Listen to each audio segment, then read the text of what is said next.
Part 1मध्ये तुम्ही बघितलंच असेल आमचा पालखेड टू तुळजापूरचा प्रवास आणि hardest by to our shadow.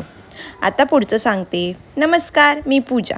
तर झालं असं, मला फुलासारखं जपणाऱ्या माझ्या नवऱ्याने माझ्या केसात नेहमीप्रमाणे मोगऱ्याचा गजरा माळला आणि तुळजाभवानीच्या आशीर्वादाने पप्पांच्या जावयावरचं माझं प्रेम अजूनच घट्ट झालं. कुंडात हातपाय आधीच धुवून झाले होते. खणा नारळाच्या ओटीनिशी पावलांनी आईच्या मंदिराकडे धाव घेतली. चैत्री नवरात्र सुरू आहे आणि मंगळवारही होता, म्हणून बऱ्याच प्रमाणात भाविकांनी दर्शनासाठी गर्दी केली होती. दर्शनाच्या रांगेमध्ये लागताच मागून गुरुजी आले आणि म्हणाले, तुमच्याकडे छोटे बाळ आहे तर बाळाला आणि आईला दर्शनाच्या रांगेत लागण्याची काहीच गरज नाही, तुम्हाला डायरेक्ट गाभाऱ्यातून दर्शन मिळेल.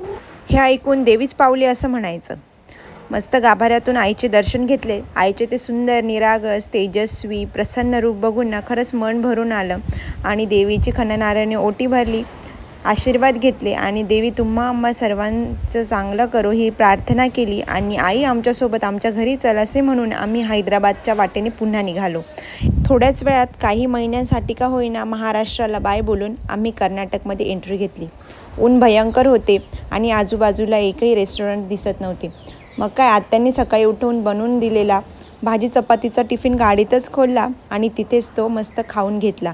खूप मजा आली. ऋषी ड्राईव्ह करत होता म्हणून मी त्याला एक एक घास मागून भरवत होती.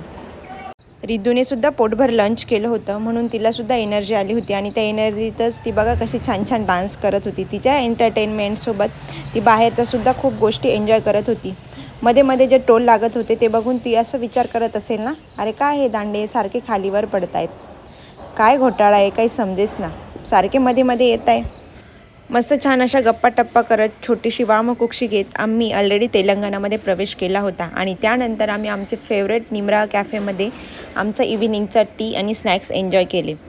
आणि ती पहिल्यांदाच हैदराबादला येत होती म्हणून त्या मोठ्या मोठ्या बिल्डिंग्स बघून तिला जरा अप्रूपच वाटत होतं, म्हणून तिनेही एक नवीन व्लॉगिंग सुरू केली. पावसाचं वातावरणसुद्धा झालंच होतं, परंतु सूर्य महाराज देखील त्यांचे शिफ्ट आता संपवणारच होते. ऋषी म्हटला, सूर्यासोबत माझा असं छान व्हिडिओ काढणं, म्हणून नवऱ्याच्या शब्दाला मान देऊन त्याचे असे क्लिक्स घेतले आणि सूर्य महाराजांना बाय बोलून फायनली आम्ही 15 तासांनंतर आमच्या हैदराबादच्या घरी पोहोचलो. रिद्धूला पण खूप आनंद झाला होता कारण तिचे सर्व फ्रेंड्स तिला आता भेटणार होते आणि तिला बघितल्यानंतर सर्वच जण धावत आले. तीही तिच्या फ्रेंड्ससोबत भेटली आणि घरात आल्यानंतर सर्वप्रथम तिने तिच्या चुटकीला, पिंगूला, स्नोईला, शिरप्याला सगळ्यांना हग केलं आणि मामाला आणि आजी आजोबांना फोन लावून सांगत होती, आम्ही सर्वजण सुखरूप घरी पोहोचलो बरं का.